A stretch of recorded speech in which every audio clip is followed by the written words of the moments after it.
உற்சாகமான வணக்கம். சன்ரைஸ் செய்திக்காக இணையவள செய்தி தொகுப்புடன் நெதர்லாந்தில் இருந்து செல்வி நித்யானந்தன். இலங்கையில் கடந்த தினங்களுடன் ஒப்பிடுகையில் தங்கத்தின் விலை சற்று வீழ்ச்சியை பதிவு செய்துள்ளது. அம்பாந்தோட்டை திசை மகாரகமா காவந்திசியபுர பகுதியில் நீர் நிரம்பிய கற்குழிக்குள் மூழ்கி தாய் 2 பிள்ளைகள் உயிரிழந்ததாக நகர காவலர் தெரிவித்துள்ளனர். நரேந்திர மோடியின் அரசின் முதல் பட்ஜெட்டை மத்திய நிதியமைச்சர் இன்று காலை தாக்கல் செய்துள்ளார். பிரதமர் நரேந்திர மோடி தலைமையிலான அரசு 3வது முறையாக ஆட்சி பொறுப்பை ஏற்ற பின் 2024-25 நிதியாண்டுக்கான பட்ஜெட்டை தாக்குதல் செய்துள்ளார். பரபரப்பான மகாராஷ்டிரா அரசியல் சூழ்நிலையில் தலைவர் சரத்பவார் சிவசேனா முதல்வர் ஏக்நாத் சிண்டோவை சந்தித்து பேசியுள்ளார். இந்த சந்திப்பின் போது மாநில நீர்ப்பாசன திட்டங்கள், பால்விலை உயர்வு, சர்க்கரை ஆலை உள்ளிட்ட பல்வேறு விவகாரங்கள் தொடர்பாக இருவரும் பேசியதாக கூறப்படுகின்றது.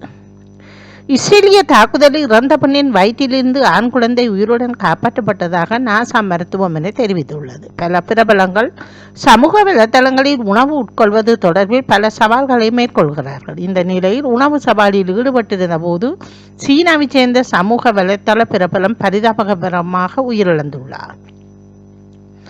அமெரிக்க ஜனாதிபதி தேர்தல் போட்டியில் இருந்து ஜோ பைடன் விலகி கமலா ஹாரிஸ் போட்டியிட வேண்டும் என விருப்பம் வெளியிட்ட நிலையில் அமெரிக்காவின் பல பிரபலங்கள் கமலா ஹாரிஸுக்கு ஆதரவு வெளியிட்டுள்ளனர்.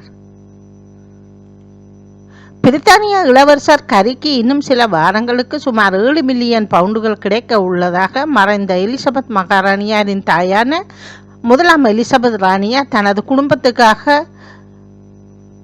ஒரு அறக்கட்டளையை நிறுவி தன் குடும்ப உறுப்பினர்களுக்காக 70 மில்லியன் பவுண்டுகளை வைத்து சென்றுள்ளார்.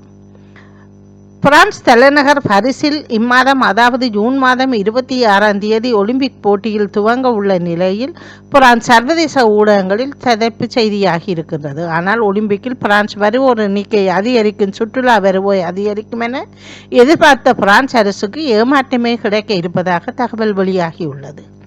ஆஸ்திரேலியாவில் பிஞ்சு குழந்தைகள் 2 ரயில் தண்டவாளத்தில் சிக்கிய தள்ளுவண்டியால் தந்தையுடன் 2 கொல்லப்பட்ட கோர சம்பவம் பேரதிர்ச்சியை ஏற்படுத்தி இருக்கின்றது. ஜெர்மனியில் சிறந்த பல்கலைக்கழகங்களுக்கான பட்டியலில் 10 இடத்தை கொண்ட பட்டியல் தெரிவிக்கப்பட்டுள்ளது. பிரித்தானிய இளைஞர் தொடர்பில் அவரது குடும்பத்தினர் திகைக்க வைக்கும் தகவல் ஒன்றை வெளியிட்டிருக்கின்றனர். போட்டியின் தொடக்க இருக்கும் நிலையில் முன்னெடுக்கப்பட்டுள்ள பாதுகாப்பு ஏற்பாடுகள் குறித்த தகவல் வெளியாகி இருக்கின்றது. தொடர்வது விளையாட்டு செய்திகள். லங்கா பிரீமியர் லீக் கிரிக்கெட் தொடரின் 4வது முறையாக ஜப்னா கிங்ஸ் அணி சாம்பியன் பட்டத்தை வென்றுள்ளது. உலக முதல் 5 பணக்கார கால்பந்து வீரர் பட்டியல் வெளியாகி இருக்கின்றது. கால்பந்து உலகின் அர்ஜென்டினாவை சேர்ந்த லியோனல் மெஸ்ஸி, போர்த்துகல் வீரர் கிறிஸ்டியானோ ரொனால்டோ பணக்காரர் பட்டியலில் இருக்கின்றார்கள். இவர்களை முந்தி புருனே வீரர் பைக் போல்கியோ தற்பொழுது முதல் இடத்தை பிடித்துள்ளார். இத்துடன் செய்திகள் நிறைவடைகின்றன. நன்றி, வணக்கம்.